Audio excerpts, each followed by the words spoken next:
Remember rapping Duke? The hard, you never thought that hip-hop would take it this far. Closed-minded folks, you know what I'm saying? It's like we got a demo tape and nobody want to hear it, but it's like this, the South got something to say. That's all I got to say.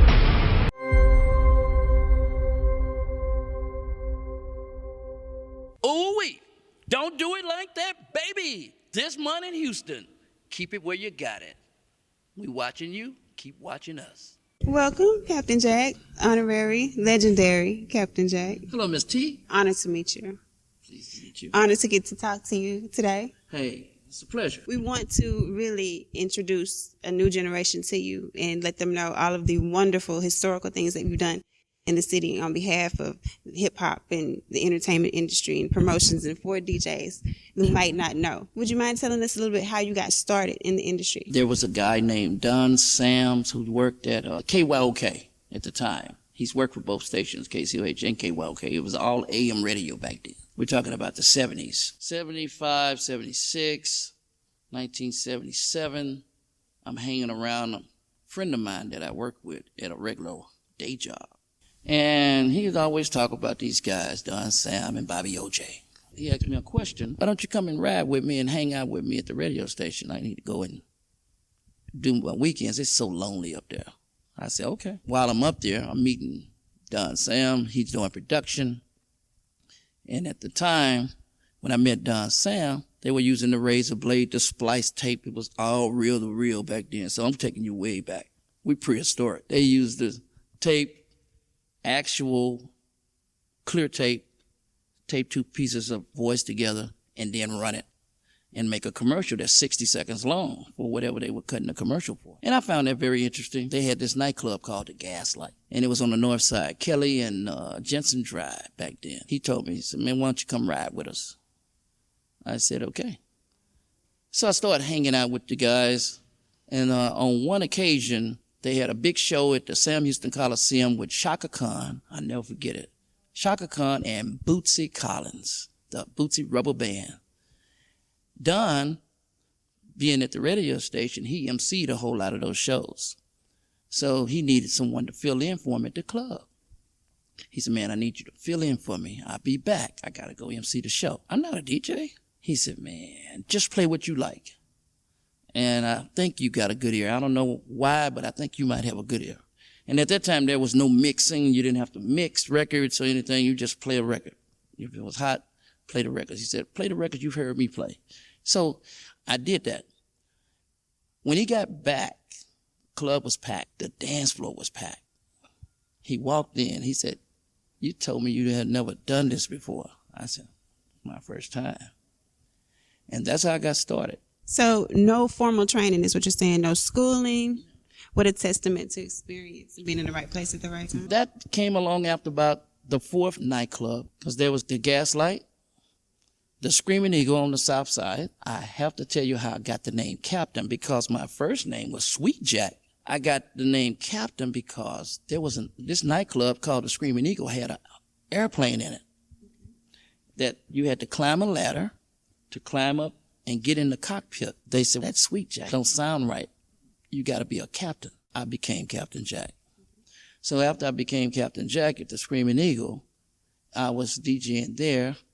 And when I left and went to the Big Apple, which was the next club, which was owned by the same people, the name Captain stuck. Then I went to the Rhinestone Wrangler. When I went to the Rhinestone Wrangler, that's when radio became a part of my world.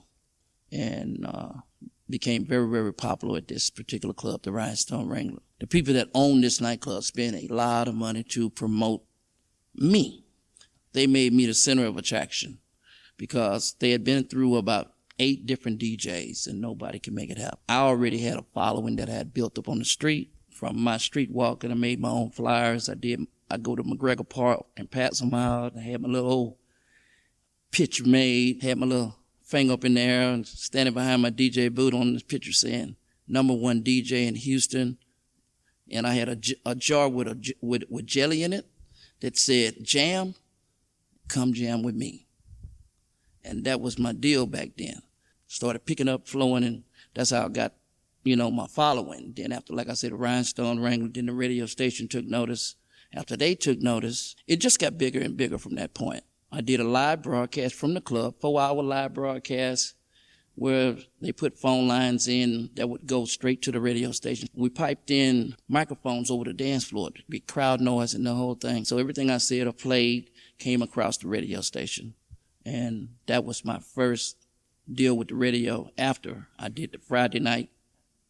Then Friday night, they wanted me to do a top 10 deal on the hottest 10 songs in Houston that wasn't getting played on the radio.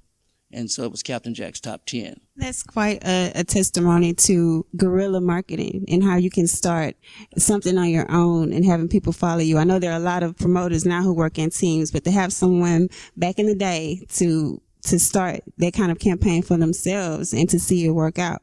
So you're right not to gloss over that and go straight to the single, because we understand that there was a lot of promotional work that went ahead of that, a lot of club runs and things of that nature. So that's very inspirational too for promoters who are out here still trying to do it. Right. Okay. And you were coming along right when hip hop was in its infancy in New York itself. So can you talk more about that, how you brought the industry here to Houston, how you helped hip hop flourish here? I was very, very, very taken by the hip hop world. The New York rappers who actually started this thing big, off the top. Rappers that like Sugar Hill Gang and then come along Run DMC and them later. I started freestyling, and I was just doing my thing in the club. I never had any idea that I would be recording a record. I just was freestyling and making up rhymes, and Bobby Hustle walking in the club. Everybody know it's about to go down. Don't you hear my voice? Can't you feel this sound? Don't you know it's cool? Don't be no fool. Everybody step up. It's time to shake your butt. I'm doing this kind of thing, and the owner of the nightclub hears me doing this, and he says, and this guy's got talent. And he knows that the hip hop thing is about to take off at the same time. And he says, this is, guys, the only DJ in this city, because the man had 21 nightclubs. He had nobody in the city doing what I was doing. He said, this guy is the only one in the business that I have and that I've seen anywhere that's doing something like this. So he has his secretary call me one day, and Captain Jack, Mr. Bush wants to see you. I said, okay. You know what it's about? He just said it's important. Can you come by? I said, no problem. I go by 5411 Griggs Road to his office. I walk in. It's Mr. Bush. I'm in the building.